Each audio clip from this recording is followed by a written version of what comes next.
Good day, everyone. I think we're going to probably get started now. So thank you very much for joining us on this Collins webinar, A Fresh Approach to CSEC Mathematics. My name is Charlene and I'm the marketing manager at Collins. I'll be your technical host here today. I'm also joined by our CSEC Maths book author, Raphael Johnson, who is going to take you through the presentation today. I'm also joined by Dr. Elaine Higgleton, our international publisher at Collins, who will also be helping out during the presentation today. I won't take too much time. I just want to take you through a few webinar housekeeping rules. So we should be taking about 90 minutes of your time today. So there will be a designated question and answer session at the end of the presentation. If you are familiar with the Microsoft Teams software we're using, you will see that there's a chat box at the top of your screen. So please do type in your questions throughout the webinar, and we will answer them at the end. Also, if I would like you to please put yourself on mute if possible, and if you can turn off your video functionality, except for the presenters, of course, and this will help us with the bandwidth and prevent any feedback or sound disruptions during the presentation. And you can find that functionality also at the top of your screen. We will also be making a recording of this webinar. So if you do miss it, or if your internet breaks down at any points, we will get this sent over to you with the email address that you signed up on for this webinar. So without further ado, I'm going to pass over to Raphael and Elaine, who will take you through the presentation. So thank you very much. Thank you. Thank you very much, Charlene. Thank you very much to everybody for joining us this evening. I know it's morning for all of you. I'm just going to start by sharing my screen and ask Charlene to confirm that everyone can see that. Perfect. That's great. Thank you, Elaine. Lovely. Thank you. Thank you very much.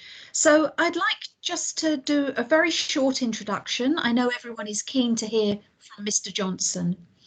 The plan for the webinar tonight is that I will give a short introduction, and then Mr. Johnson is going to talk on these topics. There's topics that students struggle with in the CSEC Maths syllabus and how our Collins CSEC Mathematics book and Mr. Johnson can help.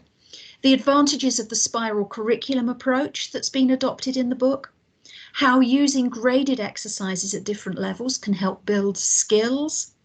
What CXE are looking for in the choice of topics for the SBA, and how you can think critically about the topics that students suggest, and then teaching students the skills they need for the investigation question. And then as Charlene said, we're hoping to have a short question and answer and discussion session at the end. So let me introduce you first of all to Mr. Raphael Johnson. We're very pleased indeed that Mr. Johnson agreed to write for us several years ago, and his book was a real labour of love, and everybody is really proud of it. He's done a fantastic job, along with the reviewers who worked on the project as well.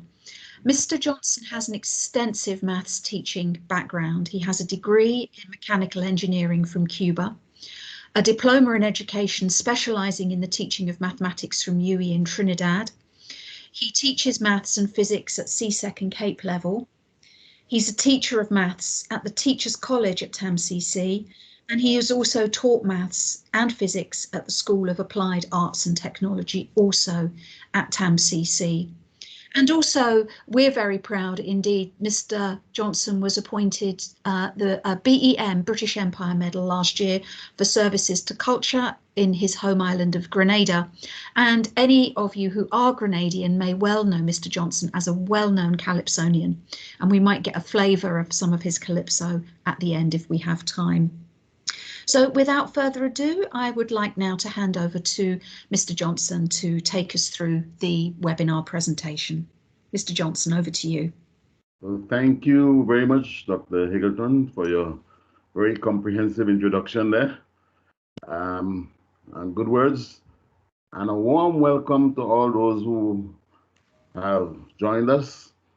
I hope that at the end of the presentation, you will be well satisfied that your time was not wasted. Just a little reminder that you should have a little notepad and writing utensils close by so that you can take notes and questions that you would want to ask at the end of the presentation. You know, it's good if you have that ready, because as you know, we wouldn't want to stop during the presentation. I just want to highlight one point that Dr. Hagelton made. I got my diploma in education at the UWI in Trinidad, and I want to say that this was the motivating factor for me writing this book, because I was fortunate to be tutored and guided by Dr. Maria Byron. Those of you from Trinidad might know her, and other islands too, because she would have taught many people from different islands. And she sort of revolutionized the whole teaching of maths, because she introduced me to some strategies, and well, all of us.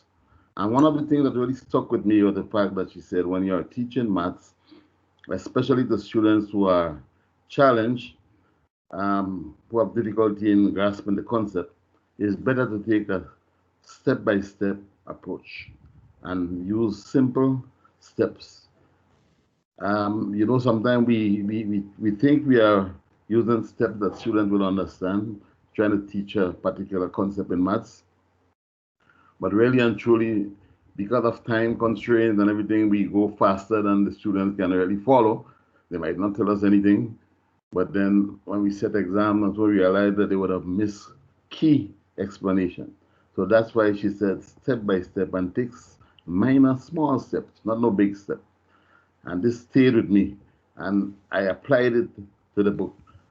From the time I left Trinidad, I had in mind, you know, that I want to write a math book. So all these wonderful ideas were not, you know, I would put them, you know, into black and white. And so when I was approached by Collins, you know, I was only too happy to take up the challenge. I also want to say that I applied some of these strategies to my teaching when I got back to Grenada. And the result was tremendous. I just want to share with you the fact that my class, who would not have done so well in the past, pleasantly surprised everybody, the whole country, I would say, by getting the best result in maths that year. It was the year 2000, by the way.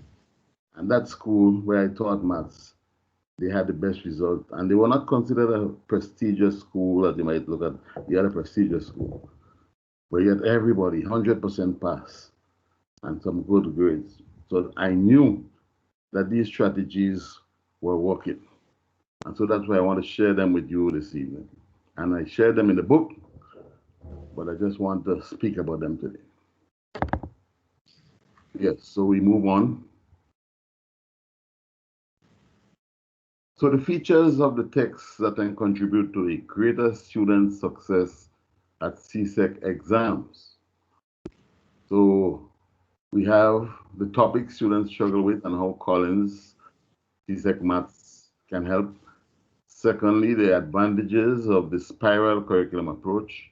Thirdly, using graded exercise at different levels to build skills.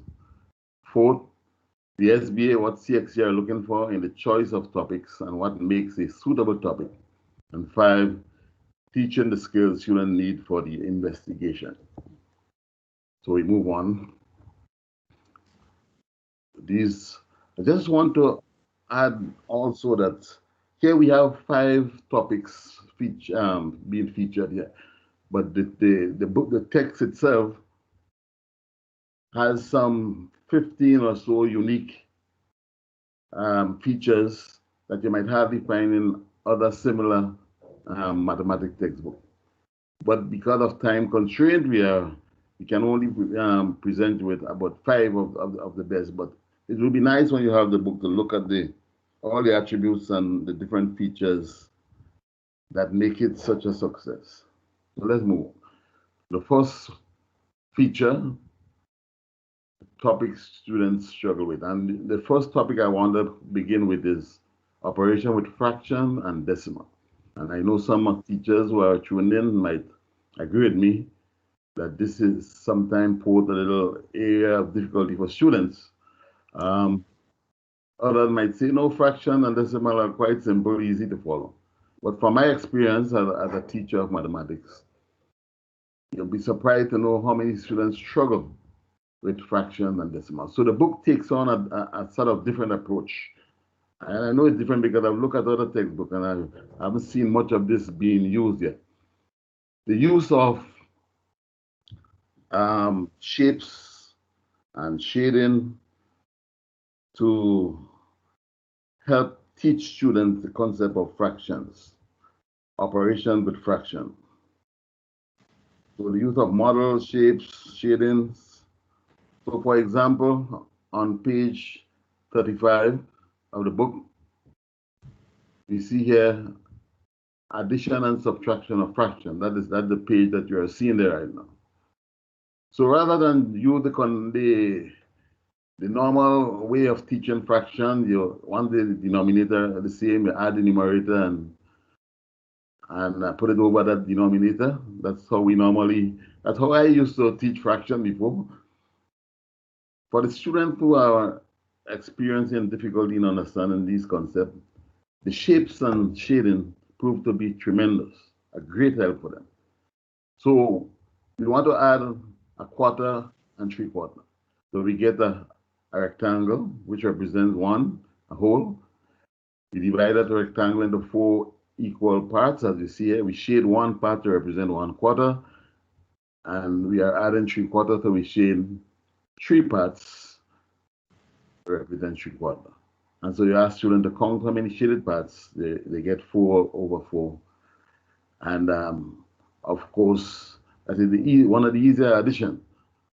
So if you have to subtract, you take a similar approach. You want this one is 5/8 minus 3/8.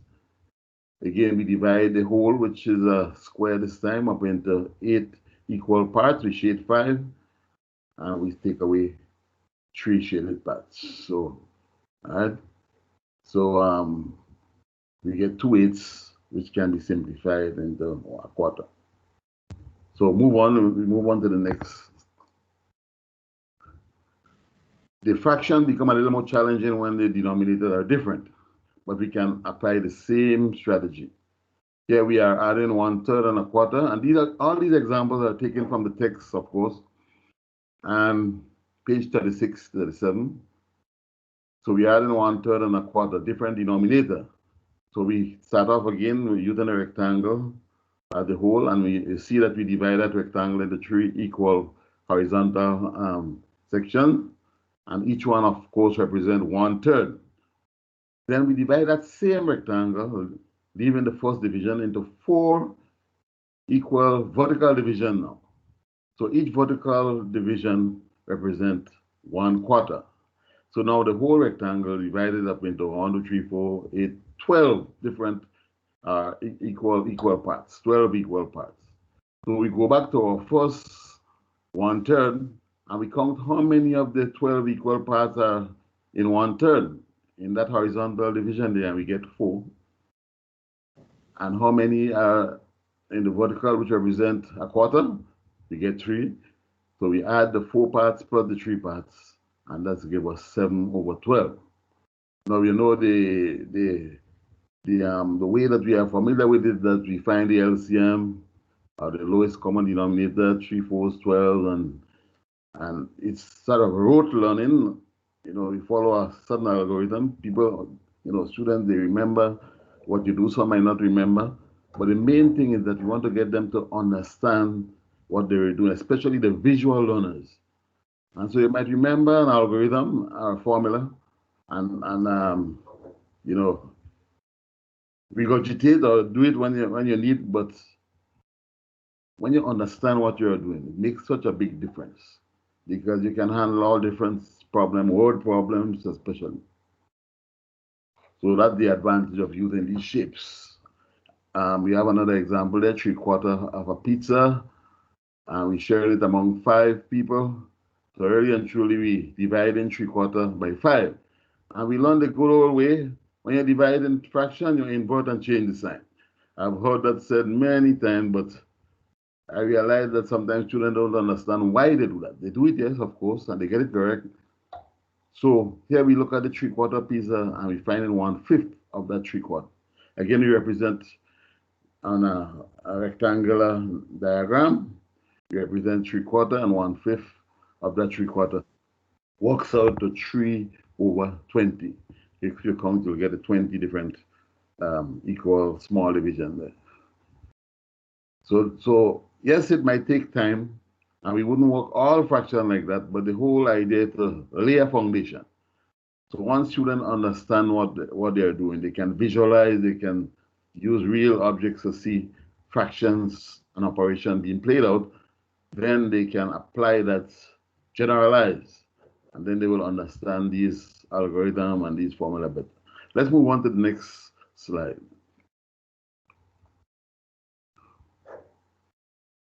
All right, so we leave fraction and decimal, and we're looking now at algebra. And I'm sure many people agree with me that algebra is one of the more challenging topics. One of the reasons why algebra is challenging is because many students don't handle the plus and minus sign very well. And we know that plays a crucial role in operation with algebra. And so I normally present to them first, and the text would do also, directed numbers and arithmetic operations on them. So that's a sample page that you're seeing before you there from the book. Using directed numbers to help them understand how to add and subtract and multiply and divide numbers with a sign, right? So whether it's a negative number or a positive number. So the number line is used in this case. So it's another visual assistance. And we are familiar with the number line, I guess. You know, we have a 0 at the middle, and we positive in the to the right, negative to the left. And so if you want to perform an operation, whether it's an addition, subtraction, multiplication, or division, we use these numbers that are displayed on the number line. And if you look to the right, you see using the 4 basic operations to simplify algebraic operation. So what we have learned from the directed numbers, we later apply to operations with algebra, right? Algebraic things. So the next slide, let us look at a particular example using the number line. This one is found on page 129. So we want to find 5 minus 3, which you might see is quite easy. Yes, students will see 2 of the bat. The number line demonstrates how you get 2. You start with 0 always. You move 5 places to the right because it's plus 5, right? You move 3 places back to the left, which represents minus.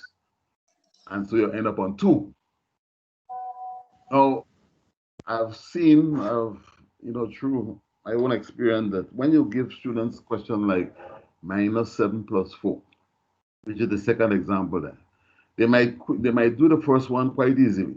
But once you have a minus in front of the first number and you're adding, they get confused. They give you answers like minus 11 plus 3.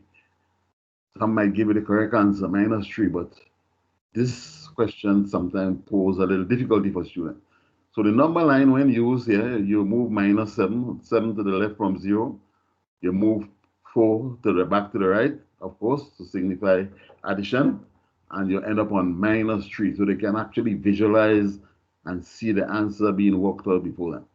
They can even use steps walking backward and forwards to signify minus and plus. Now, the good thing about all of this is that at the end of the day, once they have grasped the concepts, you can then come up with a rule that will generalize addition of directed numbers. So the rule, which we might be familiar with, I guess, is when adding and subtracting 2 numbers with different sign, you subtract the smaller from the larger and keep the sign of the larger.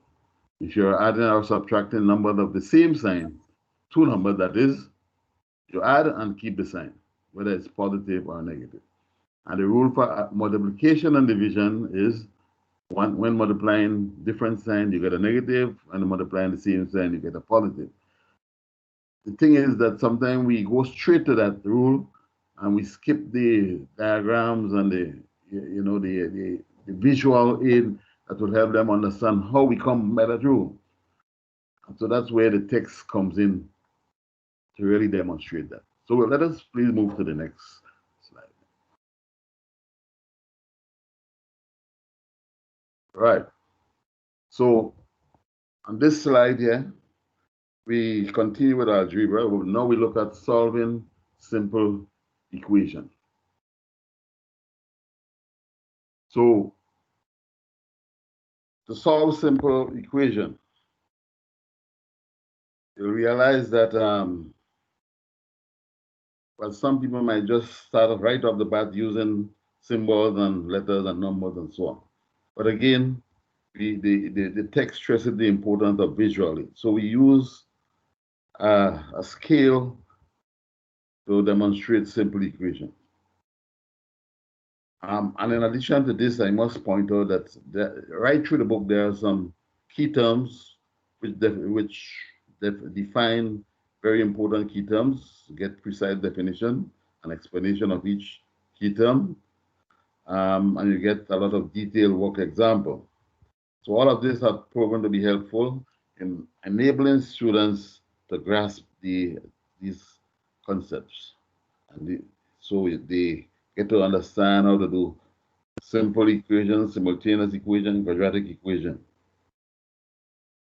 So from the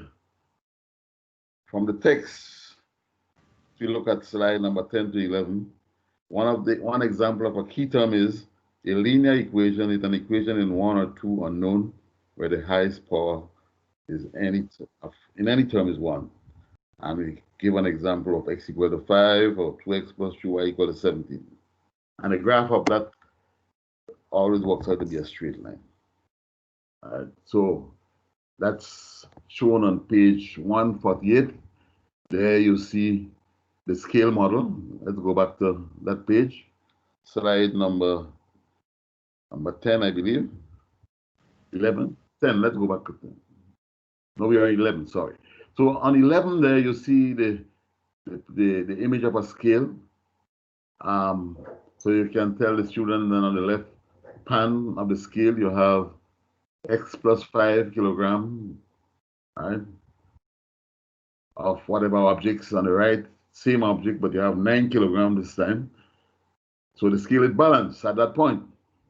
So if we were to remove anything from any one of the scale, out the pans, the scale will be unbalanced.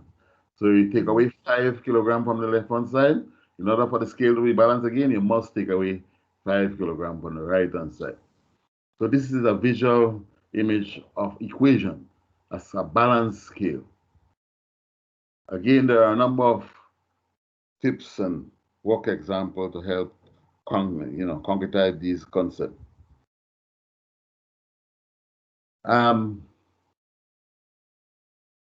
There's an example here, and something is said about cross multiplying. So this is one of the tips, a number of tips that you will be encountering. So we begin, of course, with a simple fraction on each side. But at this stage, it's more advanced. If you notice, we want to solve this fractional equation there, so we cross multiply. Of course, before we get to actual cross multiplying, the book explains how you come by cross multiplying, right? So if you divide both sides or multiply both sides by the inverse of the fraction, then you get rid of one on each side. So that is explained using simple fraction. So when you get to this point where the fraction is a little more complex, they would have already grasped the concept behind cross multiplication. But one thing that students seem to forget is that when they cross multiply, and you have a binomial, two terms there, they tend sometimes to just multiply one of the two terms. So therefore, the tip is put there that you should put a bracket so that you remember to multiply everything inside of the bracket. So that's one of the common errors of cross multiplying. Let's look at the next slide. Right, so one of the things I didn't mention, let's go back to that previous slide. One of the things I didn't mention was the fact that the simple equations, there are a number of simple equations, different types. And so the students will be, in the book there, the text, they see the different types of simple equation. So you have equations involving multiplication, some require addition, subtraction, division, brackets on both sides. So all these different types are demonstrated so that they are familiar with simple equation in its different form. So let's move on again. So the next topic, we move on to the next slide, and the next topic is geometry and trigonometry. So in order to assist students who are struggling in geometry and trigonometry, again, we have the use of key term, notes, tips, key facts, did you know feature. All of this contribute to a clearer understanding of the concept. But in geometry, you realize the importance of clear and accurate definitions and numerous diagrams, and all of this make the concept much clearer for the struggling student. Again, we cannot overemphasize the importance of real-life examples. So the page that you are looking at there right now, the sample pages, 3 sample pages. The first one, 195, shows some of the images in the text to explain symmetry. So use real-life objects for the students to understand symmetry. The next image page shows how they get to understand the real-life application of properties of angles and straight lines and polygons. And so on this page there, you see featured at the bottom a clock, right? And the clock, you can use the clock to investigate and look at angles and so on. And on the last page, which deals with 3-dimensional shapes, you have the image of some solids being displayed there. We go on to the next page. I'll give you a better view of this. Next slide. All right. I think you might get it, you might see a little clearer now. Here you have the examples of reflection symmetry and rotational symmetry. And these are 2 real-life objects that are used to explain that. You have the butterfly and the Batman logo there. So both of them will have a reflection symmetry of order 1, right? Then to help them see the real-life application of circle, angle, quadrilateral, we use the clock, but also there's an image of a bridge with many different shapes being displayed on that bridge through the work of the steel and so on. Right? You'll see different angles showing up. And if you think and you look around, you look around in the environment, you can find other real-life objects where you can see angles. So it doesn't have, this bridge is only just one such example, but you can see many examples. So it's important to make the connection with real life and what they and the math that they are doing.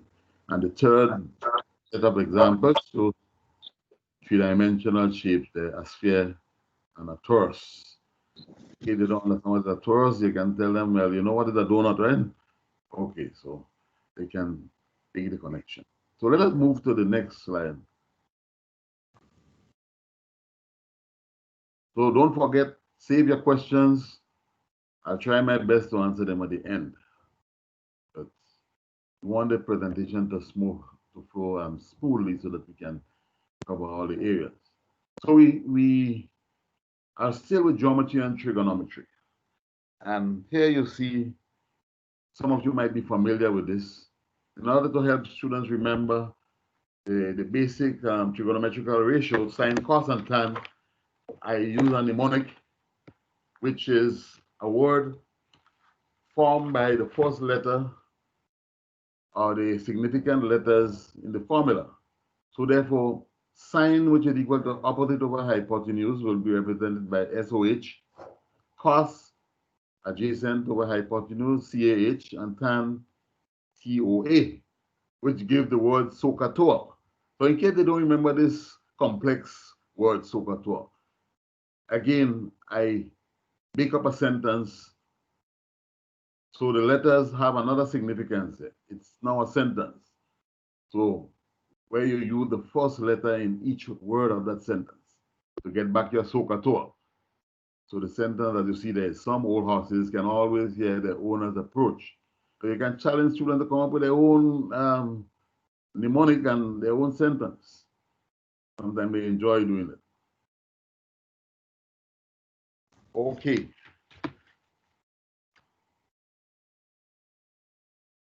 So also on that same slide, you see another sample page. This is page 241.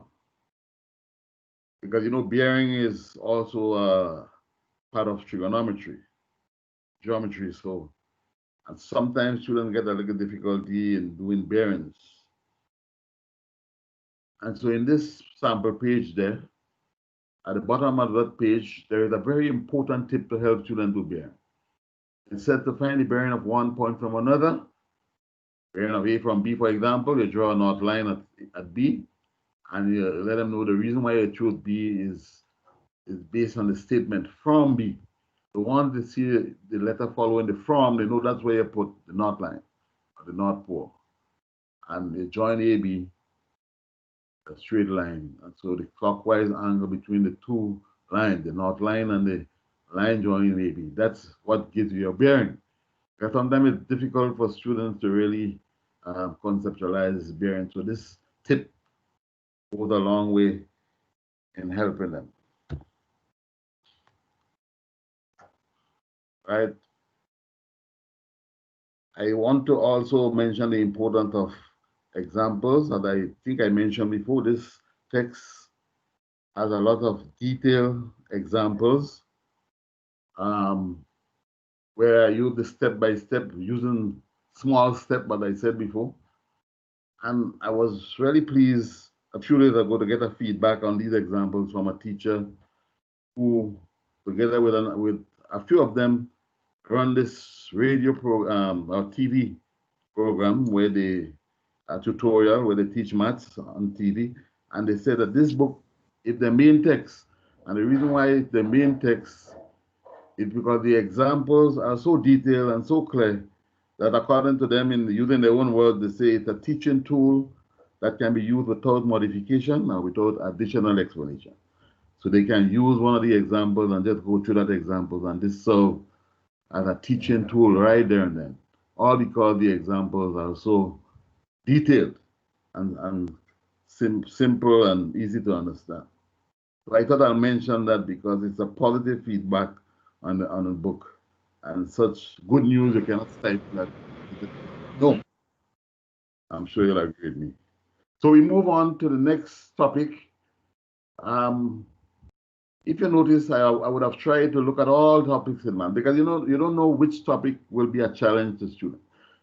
So some might find others easy. So I kind of look at how the book treats all the different topics. So measurement is one of the more practical topics. I may not be one that students have much difficulty with. However, for those who may still have challenges, the text takes a very practical approach that appeals to everyday life. And this enables students to directly apply what they learn.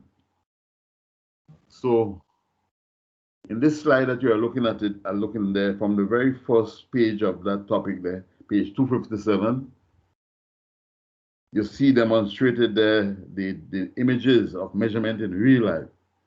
So students will look at these and say and realize that this topic that they are dealing with is actually a topic that has a lot of real life application. And there are more images. You can challenge the students as you use the text to come up with their own images, their own examples of how measurement is used in real life. And the next 10 pages are spent on quantities and units, because I realize that this is an area where students have a lot of challenge. I realize it in physics, as well as in maths. You know, maths is the tool of physics, so there's a close connection between the two. And so students sometimes, when they have to give units after solving certain problems in maths as well as physics, they are a little at a loss. So I spent, a good time in the text there in these pages, explaining to them the importance and the use of different units. I even decided to include English, not only metric, because what I realized, yes, we might want to be advanced and move with the time, but when I look around society, I see a lot of feet and inches and pounds being in use. People on the construction site, they use the yards and the feet and the inches and so on. So why should we remove it from the textbook when it's still being used? So you have your metric, of course, but you also have English because it's a reality still being used. Then we will move on to the next topic, which is sets. So sets, like measurement, is another practical topic, and it has many real-life applications. So as you can see there on page 305, that page depicted there, right? You have some images where students are presented with real-life images of sets. So that the text presents examples as well as non-examples, and that is important. Sometimes the non-examples help students to understand the examples. So you give them both and the different ways that you can describe a set, which is found on the page that is next to it, page 306. The other key terms are also presented with many everyday examples. So if you read through that description, that chapter on set there, you see a lot of everyday examples and key term definition. Even the exercise 6A, which is found on page 311, is an exercise which contains a lot of, it contains real objects in the surrounding, like countries and vehicles and fruits and vegetables, animals, etc. This here is what? This is where I speak. Right. I hope I'm not going too quickly for people, but I just want to give you, and as was said at the beginning, if you were to miss any of these things I'm saying there, you can get a copy, I believe, of this webinar if possible, and you can take your time and go back slowly and that everything. So that's an advantage. So excuse me if I'm going a little quickly. So continuing with sets, intersections and unions and complements, they also continue to show the everyday connection, which is a feature of this book. Any opportunity you get to show how maths is connected to everyday life, because this we see is really a problem why maths is not really understood so easily by students. So this is a feature of the book. So I would like to move on now to the next topic, which is relation, functions, and graph.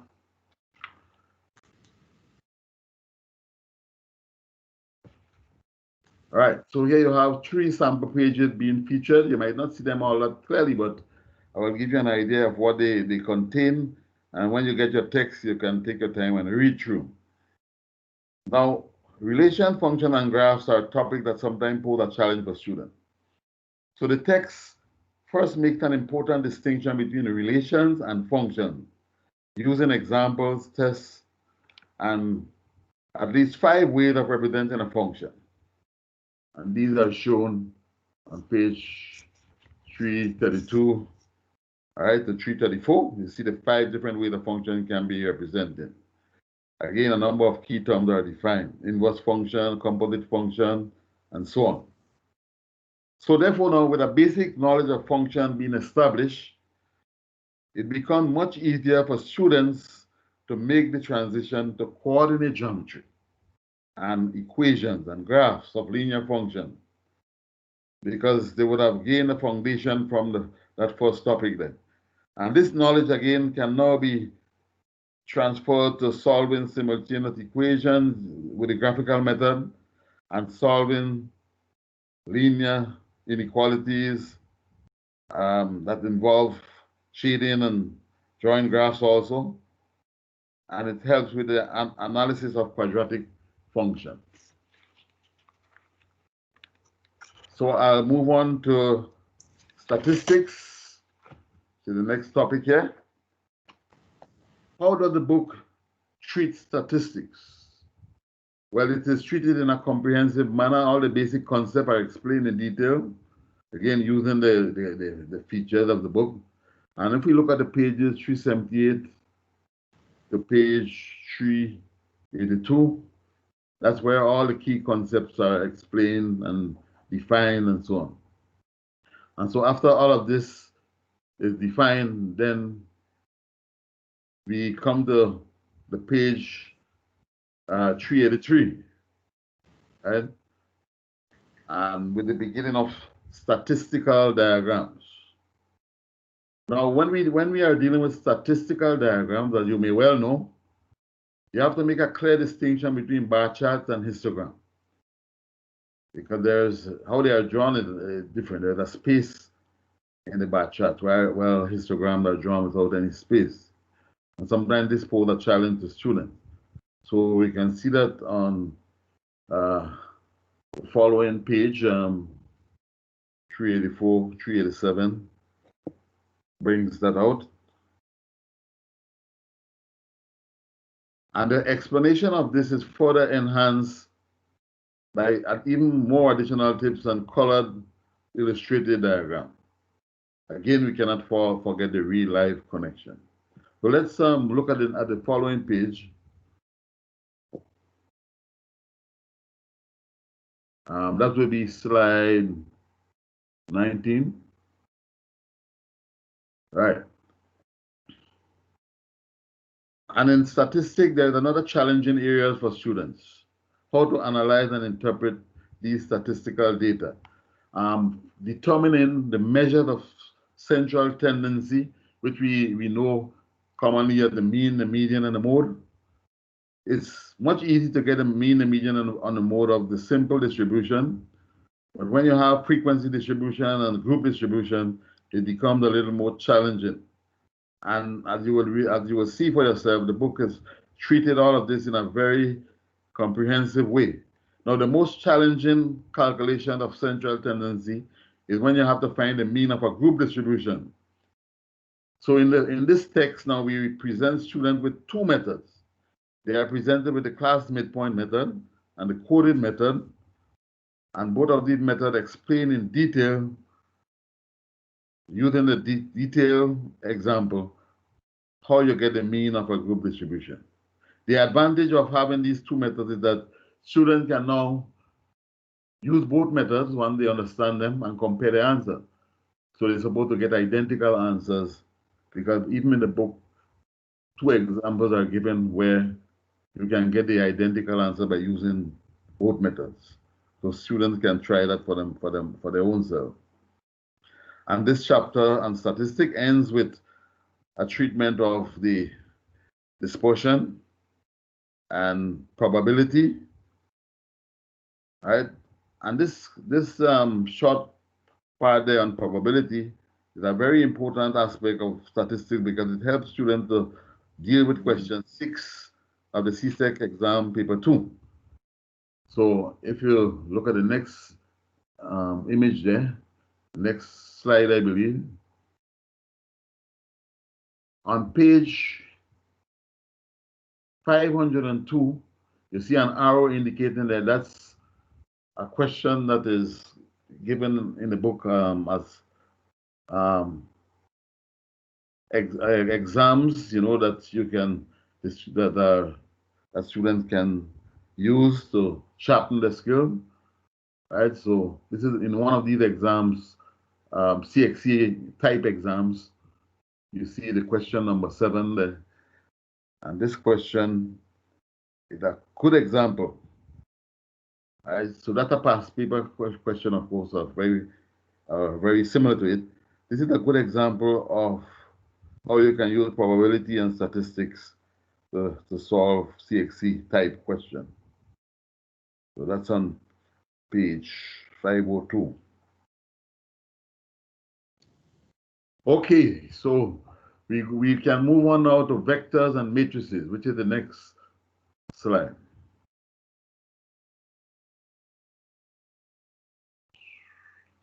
So that will be 21.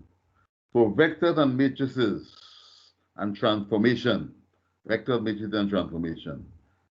This chapter is especially relevant for students who have difficulty with vectors and matrices in section 2 of the CSEC exam, paper 2.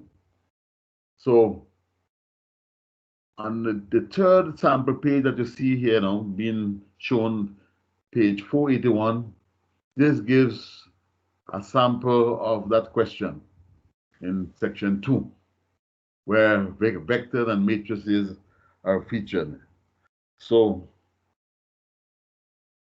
in details, you have examples in the text to show how to do that type of question. Also, there's an indication of a question in section 1 where you use where transformation is depicted there. So students know how to do transformation questions. In this chapter also, matrices is introduced, and the real-life application of matrices are presented to the students. So before going into the types and operations and solving of simultaneous equations and so on using matrices, students get an idea of basic operation with matrices, and they're also able to look at how matrices is applied in real life.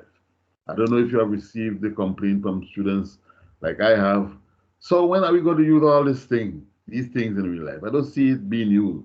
So any opportunity the book gets, it present the real life application. Very importantly, also in this chapter, transformation is revisited.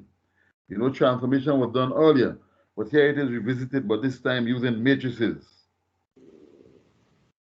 And it's easier now to understand because they would have already laid the foundation. So this brings us to slide number 22. Let's move on to 22. Next slide.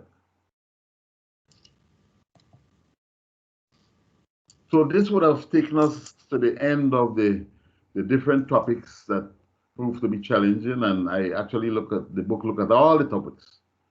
So it is hoped that with the treatment that these topics would have received in that text, students will be able to much better, with your expert guidance, of course, to learn how to maneuver around these topics. So we come to the second feature of the text that can contribute to greater student success at CSEC exam, the spiral curriculum approach. So let's look at this on the next slide. The advantages of the spiral curriculum approach. So with the spiral curriculum approach, some of you might be familiar with that. Topics are taught in a sequence that makes sense for teaching and learning, and that allows students to develop skills in a step-by-step way. You hear that expression again, step-by-step. Additionally, each topic serves as a prerequisite or a foundation for the following topic. So next slide. Okay, so we use some diagram to try to explain the spiral curriculum approach. So with this approach now, it allows for revision and revisiting and development and extension of previously taught topics. So topics are revisited across levels. So you would have taught something at a lower level and you revisit it again at a higher level. All right. But then the lower level would have served as a prerequisite or a foundation for the upper level. It is done within chapters. Again, within the same chapter, you might see a topic being revisited. And it can be done from one chapter to the next chapter. And this spiral, that image you see there, is to try to explain how the concepts are taught at the foundation level, how it is revisited and revised, and it's further revisited again.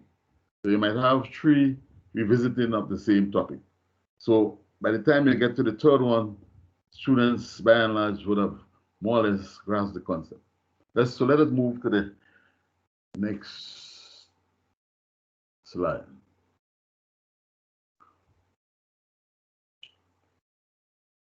I have some examples of the spiral curriculum approach which is presented in this text. And you can take notes of these because not everybody might have a text So on page 67, we have arithmetic mean or average introduced in chapter 1.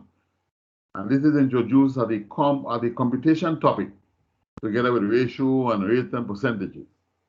But later on, in chapter 8, page 394, again, arithmetic mean is revisited, but this time it is revisited as one of the 3 measures of central tendency: the mean, the median, and the mode.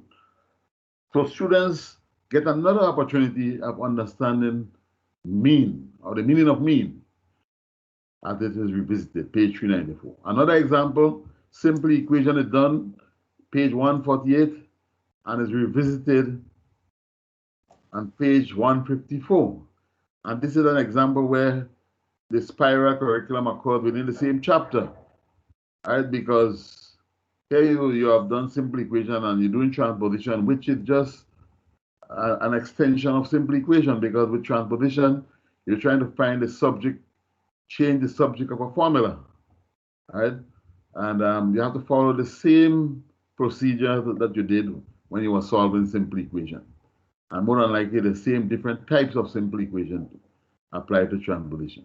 And again, you have another opportunity to revisit it under simultaneous linear equation, where you have 2 simple equations now, and you're trying with 2 unknowns. And you're trying to, first of all, bring them to one equation. And then again, you have to continually repeat what you would have learned to do simple equation. A third example of the spiral curriculum approach is graphs of linear function. Again, you revisit this topic under coordinate geometry, because you know when you're in coordinate geometry, you have the opportunity to plot points and draw figures, join the points, but you also have the opportunity to find the equation that joins 2 points, y equal to mx plus c. This is a simple equation. And so just as how you would have drawn the graph of a linear function, you are again repeating it through coordinate geometry, graphs of a function, graph of a simple equation. A fourth example would be operation with fractions. And the same procedure you would use to solve fractions, you know, you have to reapply them when you deal with algebraic fraction. Because with normal fractions, which represents number placed over another one, with algebraic fraction, it's the same concept, but this time you place one term over another one to form a fraction. And so the same approach you use to do the operations, addition, subtraction, multiplication, division. The same thing you repeat when you're dealing with algebraic fraction. And that is why it was so important to establish the directed numbers using numbers so that you can apply them to algebra afterwards. The last example I have here is transformational geometry. And this topic is, again, as I mentioned earlier, revisited under vector, matrices, and transformation. So let's move on to the next slide. As part of this second feature of the book, we also want to look at the teaching order. So beside the spiral curriculum approach, the teaching order is more or less related to that, because the book is arranged in such a way that certain topics are presented before other topics. And the reason for doing it is that when you do the prior topics, you lay the foundation so that you can approach the other topics more expertly. So therefore, the book begins with number theory and computation. You know, we know that many teachers sometimes just follow the order set out by the book. There are others who might use their own order. But just in case, if you want to follow the order, it pays dividend to have the topic arranged in that order. If you decide to go along with that order, then you are following a good principle which laid the foundation for previous topics. So we have number theory first, then you have consumer arithmetic, algebra, geometry and trigonometry, measurement sets, relation, function and graph, statistics, and vector, matrices, and transformation. That's the order in which the topics are laid out. I have a little explanation as to that. You can go on to the next slide. And I have here the rationale for that order. Now, everybody might not agree with me. Of course, I expect that. And some people might want to come up with a different rationale, but I present mine. So for what it's worth. So if you have yours, no problem. So my rationale for that teaching, that order of the topic is that if you begin with computation, right, it contains many basic and fundamental mathematical concepts, such as arithmetic operation, fraction, decimal, percentage, average, ratio, etc. And the list goes on. These are fundamental, these are basic concepts. So it's very important to establish these as early as possible so that later on you can apply them to the other topic. Consumer arithmetic is considered a basic topic again. And one of the reasons why it's used, is presented early, is because it's an ideal way of practicing most of the computation skills that were introduced in chapter 1, computation, but also it demonstrates the usefulness of maths in everyday life as early as possible. So before students have to get to geometry and measurement before they can see the real life application of maths, you can see it in consumer arithmetic. Everyday shopping, purchases, simple interest, taxes, you name it. These are reflected in consumer arithmetic, and students can identify with these subtopics because they use them every day. So here, early as possible, you have established that maths does have a real life application. We move on to the next slide.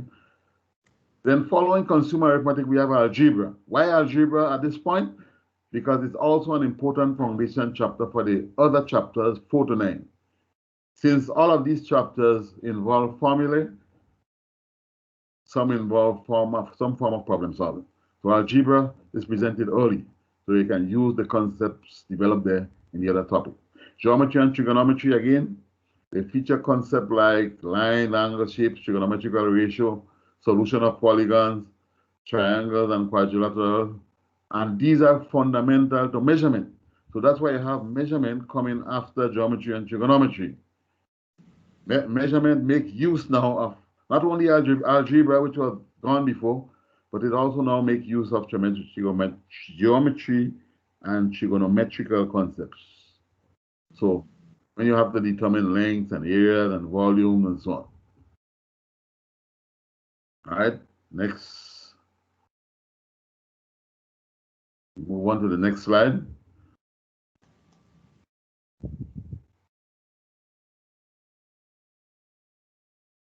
Algebra, yeah, measurements. Yeah, we would have looked at these already. Sets. Now, sets have a very important prerequisite topics. So for sets, you would need to know some computation. You will need to know algebra, because there's a formula that is used in set to help solve set problem. You would need to know some geometry, because when you're doing a Venn diagram, imagine you tell a student to draw a rectangle and a circle within it, and they want to know what is that. You wouldn't have touched that yet. So therefore, that's why set come in this position, so that it can make use of the topic that came before. And this is crucial to when you have to solve problems dealing with union and intersection and Venn diagrams. And some problems in these areas are actually presented as set problem. Right, page 322, 6.4 demonstrate that. Relation and function comes after, because again, that topic relied a lot on algebra, which was done before, on geometry, on computation, on measurement. Right? All of these are important to relation and function. Right, so next, we move on to the next. So that's the order. Now, I want to make the point here that despite that suggested teaching order and the spiral curriculum approach, teachers are still advised to use their own discretion and teach in a way that is comfortable for them and the students. The student might not be at a level to start a certain topic, so you have to bear all of that in mind. But this was done in the book in order to assist the teaching of certain topics before other topics, so that the student will gain, will have a foundation, will have important prerequisite established before. But as I say here, this is not order is not cast in stone. So we move on. I really hope I'm not boring people. It's I would have liked to get feedback and so on, but at the end, of course, make sure you take careful notes so that I can hear from you. So we're going on to graded exercises at different levels to build skill. That's a feature of the CSEC Mathematics book. So let's move on. Next slide.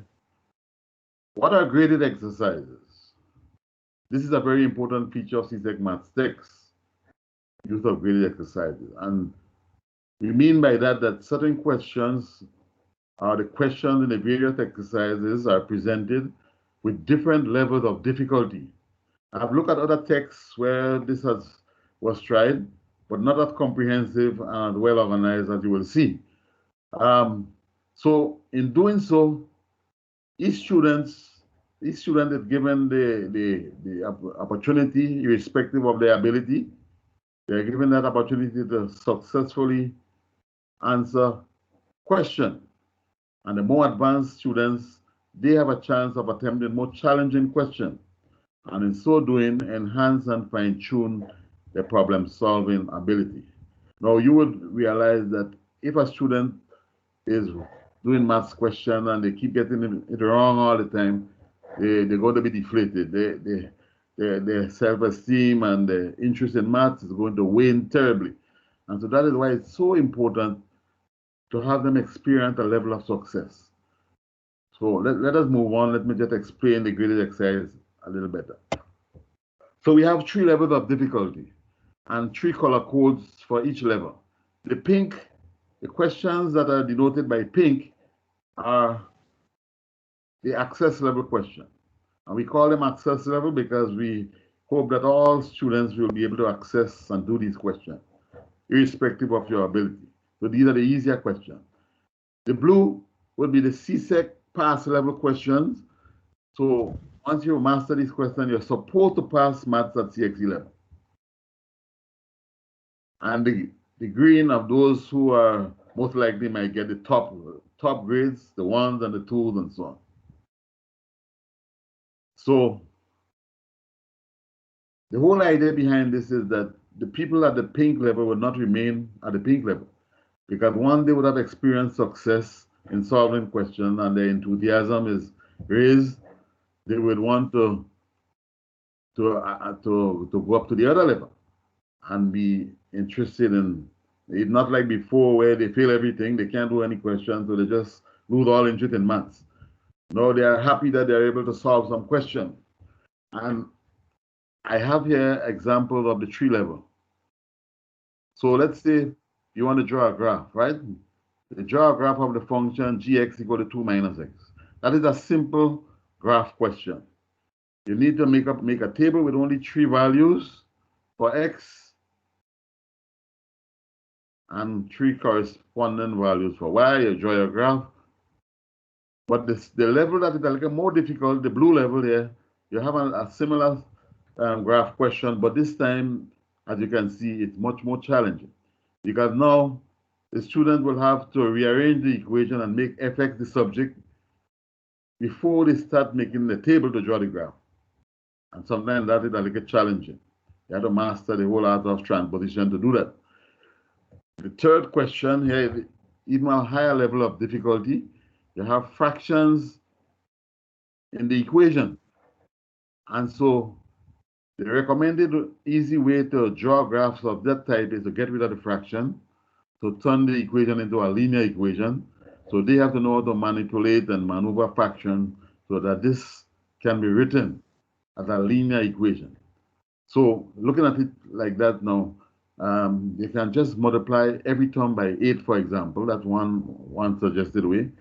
So the 3 over 2x will become 12x if you multiply by 8. The minus a quarter will become 2. So you're multiplying right across. Remember, when the equation, anything you do on one side and you do on the other doesn't change your equation. You multiply the right-hand side by 8, you get 3y, and half by 8, you get 4. So therefore, This equation now becomes 12x minus 2 is equal to 3y plus 6 plus 4, sorry. But then it's still not written in the proper way, so now you have to transpose and make y the subject, and then you can draw your graph of y versus x. So that's why it's a higher level of difficulty. And all the questions, if we go to the next slide, we'll see that all the questions appear in this manner. On page 263, exercise 5B, you see the question highlighted with pink there, which are the access level. All right. You see the questions in blue, the CXC pass level, and then you see the question in green there, the top level question. And they follow the same pattern of level of difficulty. So we move on to the next slide. So this is another example showing you a bigger exercise, the exercise 1B on page 18. You might not be able to see the question clearly, but I'm sure you can see the different color code there. So the first 3 questions would be the pink level. The next blue questions will be the CXC level, and then the top grade level in green. So students will know which level is which. All right, so we move on. So we go to the 4th very important aspect of this text, and I hope that we are keeping within the time limit here. And we now look. Yes, you're doing well. SBAs. I know many people will be interested in this area here, in this feature of the text, because I dare say it seems that it's a new CXC venture. I don't think many textbooks have SBAs on how to write an SBA. So I'll move on to explain that. Let's go to the next slide. So we know that SBA is the real-life application of maths, school-based assessment, and it consists of preparation through the collection of data, representation, and analysis of some practical project linked to the mathematics syllabus. And the practical projects can be classified as 1, a problem to be solved, 2, a proposition to be tested, or 3, a hypothesis to be investigated. All right, so these are the classification of those practical projects. Let us move on. On page 459 of the text, the role of the teacher and the role of the student is well spelled out. So for example, for SBAs, the teacher is expected to guide students in choosing the project. Not choose it for them, but guide them. 2, guide students throughout the SBA, ensuring that the content is in keeping with the syllabus. So the students will be in contact with you, showing you the development, and you will watch what they have and give them guidance. Help maintain continuity within and outside the scheduled class time, because they're expected to work on their SBAs not only during school hours, but after school hours. And then assess the project using the CXC mark scheme. So that's the role of the teacher. The student, on the other hand, their role is to state the task, divide and carry out plans, record the activities, and reach a conclusion. So let's go on to the next slide. We look at some possible project activities. So the project, as we say, could be a problem, a proposition, or hypothesis, and so on. So some of the activities that take place when students tackle a project is they will have to explain math ideas, they will have to carry out practical tasks, they will use mathematical instruments, ruler, compass, protractor, and all that I'm saying here now for the few slides you have looked through, all of that is in the text. So you'll read it up on the text for yourself at your own leisure, your own time. And what I'm just highlighting some of the main points there about SBAs, but it's all in the text. You'll have to draw, construct, measure, count, weigh, look for pattern, reach a conclusion, use of technological devices like calculators, computers, and mental and oral maths. All of these are possible project activities by the student. So, once you engage in a project, you have to do maybe all of these or some of these. So let's move on. Next slide. Okay, what makes a suitable topic? Very important slide here, because sometimes the difficulty is to come up with a topic. And in the text, it clearly states that these are excerpts from the text I'm reading here now. The topic that you choose for your SBA project should meet the following criteria. 1, it should allow you to use mathematics and mathematical problem-solving strategies. So it's very little chance that you put into a social studies topic to pass as a maths, because you must have mathematical problem-solving strategies being reflected, right? To either solve a problem, test a proposition, or investigate a hypothesis. The topic, right, and the problem you are solving, the proposition you are testing, or the hypothesis, or your investigation must be something that will give you data that will allow you to draw a conclusion that could have a meaningful impact. And I have to stress on that part, the meaningful impact on yourself, your family, your friends, your community, your country. All right? So you ask yourself as you come up with your topic, what will I learn from this SBA that will have a positive impact on how my family, friends, or community live? All right? Is it important? What you learn, is it meaningful or does not have much impact? And the third criteria I want to look at here is the topic must be both possible and achievable. That is, it must be possible for you to get the data you need for your study. It should be achievable in the time frame and the resources that you have. The SBA should not require technical data that you are not going to be able to obtain. So let's move on to the next slide, because this slide more or less summarizes everything that I would have said. So if you cannot remember everything, if you remember what is in front of you here now, this in a nutshell explains how you choose a good topic. So you ask yourself 3 simple questions. 1, can I use mathematics to investigate this topic? 2, will I learn something useful from this topic? Or 3, will it be possible for me to collect the data I need? Once you can answer these 3 questions in a good way, positive way, then you're on your way to having a good topic. And for you to get an even clearer understanding, the next slide will present you with some examples. In these examples, you will see where we apply these 3 questions to decide whether a topic is good or not. So here's a topic here, which is used in the book also. What is the best angle at which to throw a javelin to achieve the maximum distance? So when we ask ourselves the first question, can I use mathematics to investigate this? The answer is definitely yes, because I need to study angles and distances and plot this information on a chart, which is all possible. 2, will I learn something from this SBA that I can use? Well, all Grenadians will give a resounding yes, seeing that the world champion of javelin is a Grenadian right now. So there might be some more budding javelinists out there who will want to know how to throw a javelin as far as they could. So that's why I say this topic does have some meaningful application and implication. So therefore, the answer for that question is definitely yes. I will learn which angle give the best distance, and I'll be able to share this information with athletes to help them improve their performance, even within your school setting.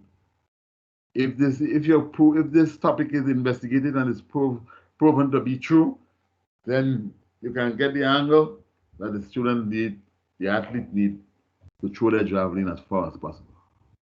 And of course, the third question, it will be possible for me to get the data I need for this. All right. So the overall assessment of that topic is a resounding yes. Let's look at the second topic, proposed topic. Survey, and if you notice, a different type to the first one. Okay, the first one is more practical and where you have an action taking place. But this one is a survey. Survey the average amount of pocket money received by students every week. Can I use mathematics to investigate this? Of course, right? You just need to collect the data, do a questionnaire or something, you get the information as to how much money students receive on a monthly, weekly basis. Will I learn something from this SBA that I can use to improve how I act? So the answer for that one is debatable, right? So what good would you gain from knowing how much money students receive on a weekly basis? So that one is a question mark. So I learned much pocket money I give him, but it doesn't tell me very much that will have an impact. Parents will be able to see if they are more or less generous than the average, but this isn't very meaningful because parents will be limited in pocket money and they will give their children because of economic factors anyway. So that's why there's a little question mark on the importance of that topic. Thirdly, will it be possible for me to get the data I need? And the answer is again yes. So the overall assessment is that it might not be the ideal project. Right? So let's move on to two more examples. Another survey, but this time we change the wording. It deals with money again, but we say now, we're wondering now, a survey on whether the average student spend more time on social media, such as Facebook, than on actual studies. Well, not quite money, but this time spent on social media. Can I use mathematics? Yes. Will I learn something from SBA to improve how I act? No. It will give me data, how students use their time, but this data will not be linked to academic performance. So it wouldn't tell me anything much. Will it be possible for me to get the data I need? Yes. But overall, you might not want to use this. The fourth survey, how much time spent on social media compared with the time spent on studies?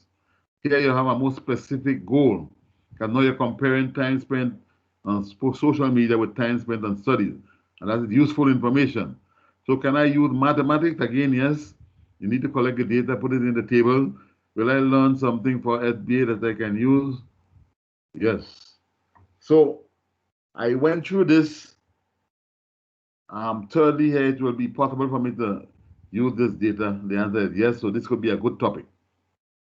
So I took the pain of going through this just so you can see how you can apply the 3 questions to choosing a topic.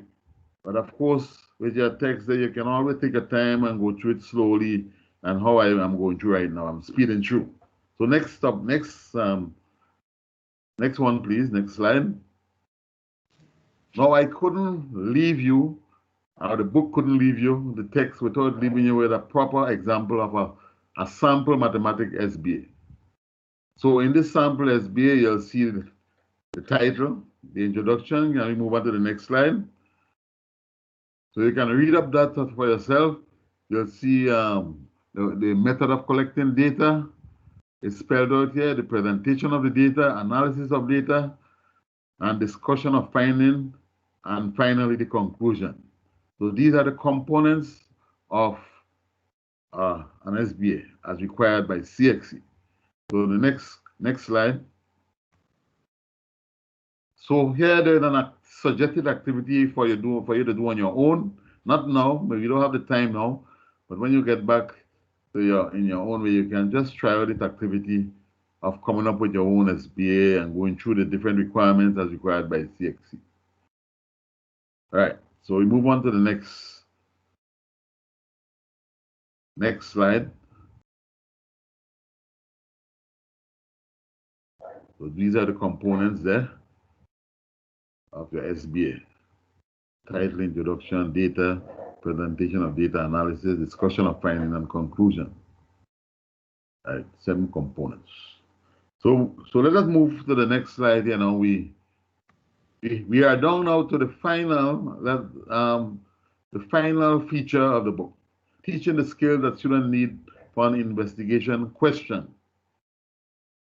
Now,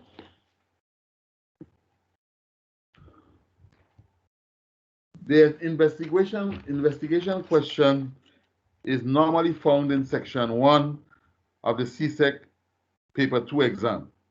It's normally question 7.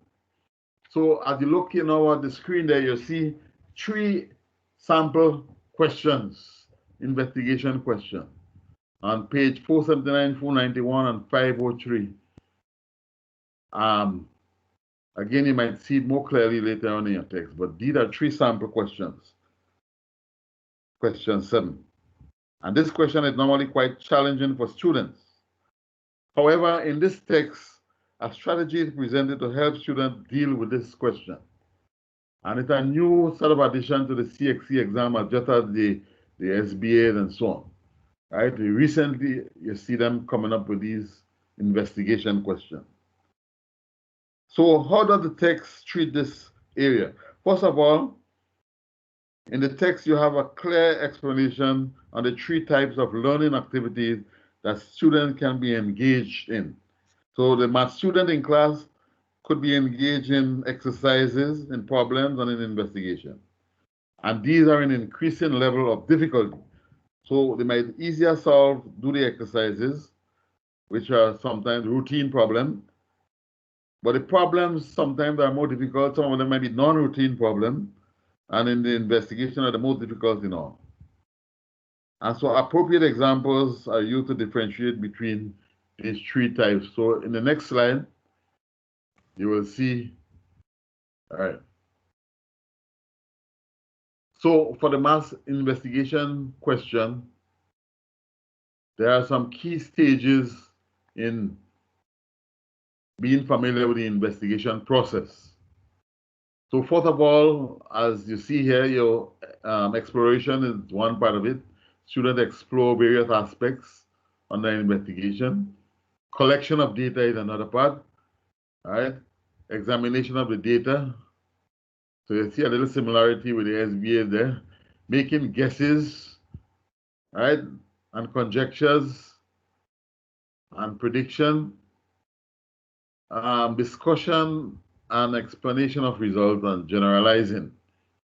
And finally, presenting a conclusion. So these are the key stages in the investigation process.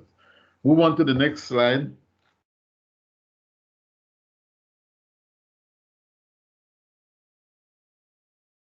Okay. In this here now, we present a little guidance for the teachers, giving the example of the 3 different types of student learning activities. So a while ago, I said exercises are the simpler activities. And here I have 2 examples of math exercises, 2 routine problems, where you have a simple fraction, or you have a word problem where you have a ratio. So these come under exercises, because there's a definite algorithm or formula to do these. In the second type of activities, that is where you find the non-routine problem. So for example, a student might be asked, how many buses are needed to transport 124 students? If each bus can hold 18. Now you notice if you divide 124 by 18, you wouldn't get an exact answer, right? If you get a decimal, you cannot say that a fraction of a student will go into the bus. So that's where students are called now to think critically. And of course, they'll realize that if you end up getting a fraction, you'll have to use the nearest whole number, the whole number then, not the nearest whole number, but the whole number part of your answer as the answer. So you get 18.4, you cannot put 0.4 of a student in a bus. So the answer will be 18. So it might look simple, but it calls for reasoning and logic and critical thinking and so on. Again, the second question on the math problem, non-routine, is writing all the numbers that can be made from the digit 3, 4, 5, 6. Again, this will require some work. And this brings me to the third type of question, the investigation. What we are talking about right now. Here you have 3 examples of an investigation. In the first one, A, it's an arithmetic sequence.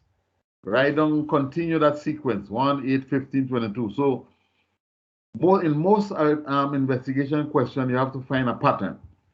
So you have to look at this question carefully and see what is the pattern. What is it that they are doing to get successive terms? Are they adding, subtracting, multiplying, dividing? And then you apply that pattern to get the other terms. The same thing goes for B. Or the investigation question, and that is the one that CXC seems to be more familiar with, you can come in the form of geometric shapes and figures. And so you have to get the other shapes in the sequence. And these are the questions that we showed a little earlier, the three exam type questions. If you notice, all three involve shapes, and so you have to continue the sequence with the additional shapes. So let me go to the next slide there, where we look at, so this is on page 514.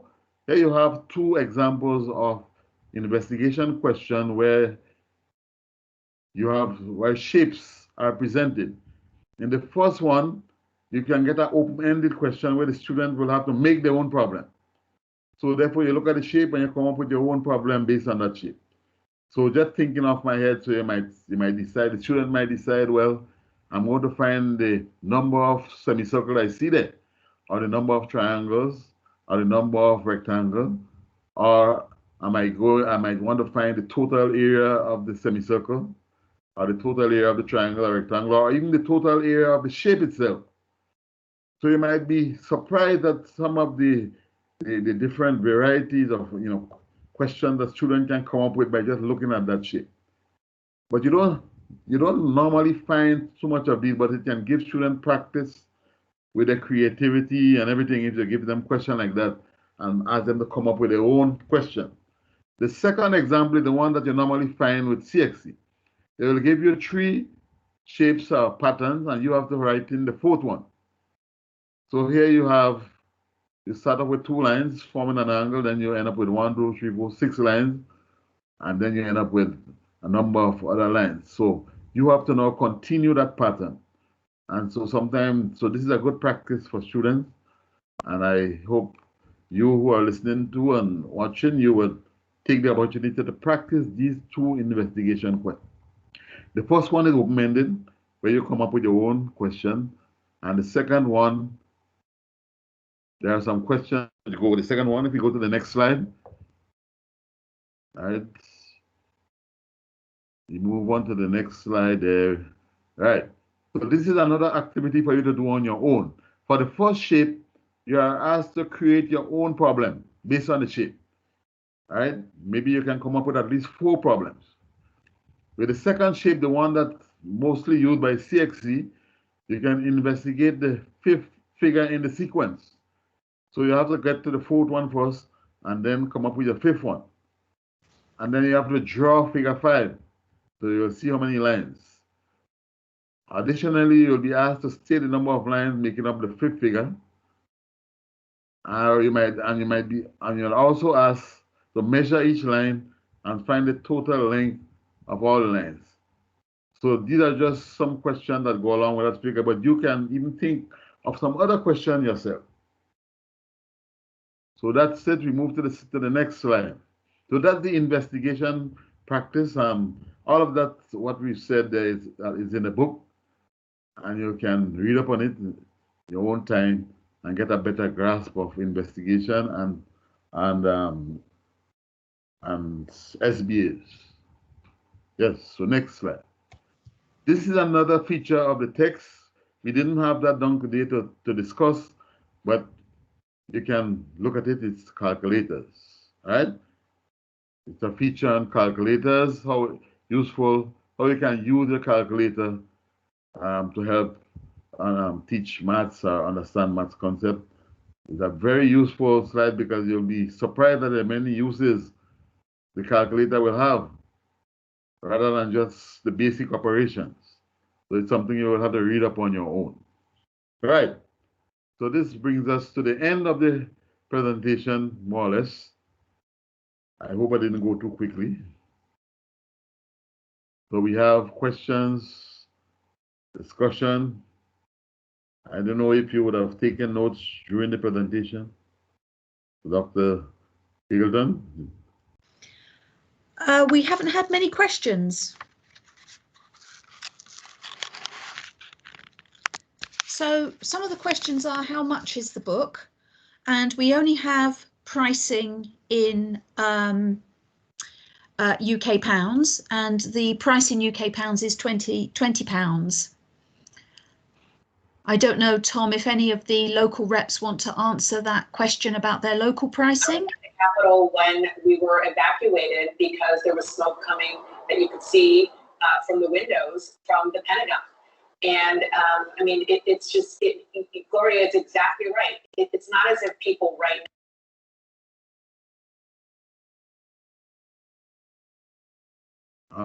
What was that question? Did you hear clearly? I don't think it was a question. I think it was about something that's been happening in the news. Okay. So somebody's asked, is there an ebook? Yes, there is an ebook.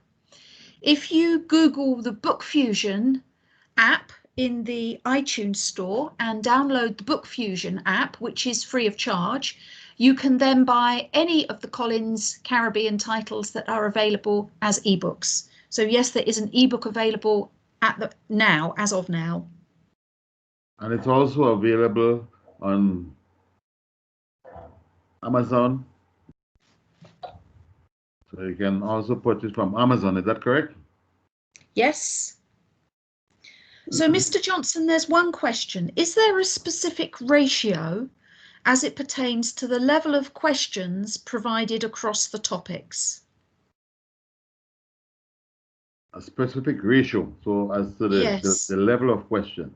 That's a good question. There wasn't any attempt to provide a ratio as such, but based on the topic, we realized that there might be advantage in using more of the access level question to help build the foundation than the top level question. So you'll find it among varying right through the exercises. So there are times when you have more of one type of question than the other. So it all depends on the need maybe to build up an access level, you have enough questions so students can practice that level. So there isn't a fixed ratio as such. Okay, great. Another question is, how does the book cater for paper 3 on the CSEC examination? Paper 3. Well, I get that the paper that deals with the school-based assessment, is it? I believe it's the alternative to the school-based assessment for students who are studying on their own. Right. So this will be covered, of course, because all of the questions that you get in the alternative will of course be reflected in that text. I think one of the questions will be SBA also. You will have to come up with your own, solve your own SBA question, but this time it is posed as a problem that you have to solve. And that's where the book will come in pretty useful in the problem solving section and the explanation of the SBA. That's where you'll have to resort to in order to solve these problems. So there wouldn't be a component, a practical SBA component, but that component will be reflected through problem solving, through questions given in the alternative section. Right. And just to mention though, that the examples that are used are so laid out and detailed that somebody who is studying on their own can actually use the book, use the examples, and be able to do the alternative exam much easier through these examples. Okay. I have another question about the SBA. I'm going to go back to the SBA slides. One of the teachers is asking, can the SBA, where are we? Can the SBA sample topics B and C provided in the book be enhanced to meet the CSEC criteria? So question B is about pocket money. Could that be enhanced to meet CSEC criteria? Of course, that's a good question, because rephrasing the question, and you can actually make it more meaningful, like the question C and D. All right. So the answer is definitely yes. It can be restructured, enhanced, and so on, and to meet the standard. And question C, I think we've already answered that question, because question D is a version of C that has been enhanced to meet the CSEC standards. Right. Okay, great. Does it cover linear programming, the book? Linear programming questions? Yes. I wonder if I can get the exact page where it is reflected here. But after, I think, relations and functions,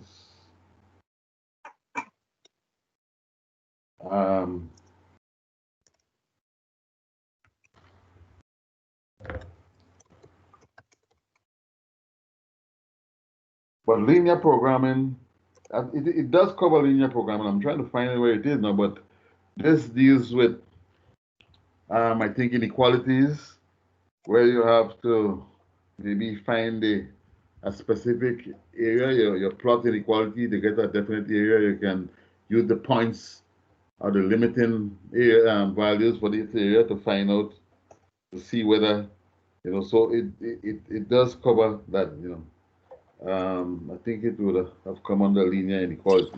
Page 354. Page 354? Yes. Yeah.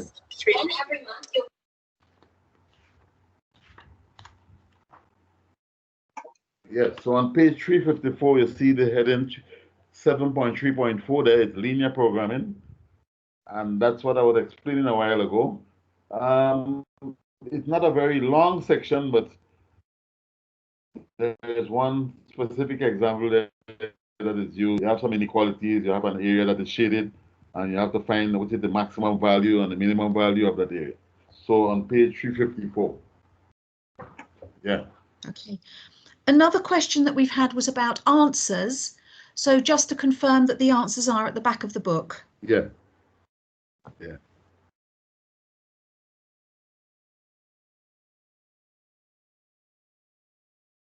And you also have answers, I believe, to the sample CXC exams. Yes. Because in addition to the exercises of the book, there are also some examinations, paper 2 and multiple choice, at least 3 exams, I think, which follow the CXC standard. And the answers for these are also at the back of the text. Yes. Yeah. Several of you are asking about samples, looking at samples of the book before purchasing sample copies. Please contact Tom Kane at tom.kane@harpercollins.co.uk, and he will put you in touch with your local rep. We have local reps across the Caribbean who'll be able to share samples with you, bring them to your school, let you have a look at copies, and make sure that you can purchase locally. So that's Tom's email address. Please contact Tom. I know that here in Grenada, the teachers, well, you were fortunate enough to have a workshop, and yourself, you were there, Dr. Eagleton, you were there, and as Yes. well as, and you saw the reaction of the teachers, and they were so enthused after that workshop that they went on to inform the principals, and now the book list is on a number of schools. A number of schools have it on the list. So. Hello. Hello. Yeah. Yes. We're here in Jamaica. Yeah. Suppose we have students who are in the UK who are doing the exam. They are doing it on their own, and they need to purchase the book. How do they access the book? So I'll let Dr. Higgleton answer that question. Amazon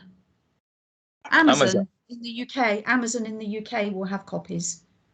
Okay. And what's the name of the book? The name of the book is Collins CSEC Mathematics, and it has a green cover with a yellow tree on the front with Mr. Johnson's name prominently. I have a copy in my hand now. I don't know how. Yes, but I don't think anyone will be able to see that, because let me stop sharing my screen. Yes.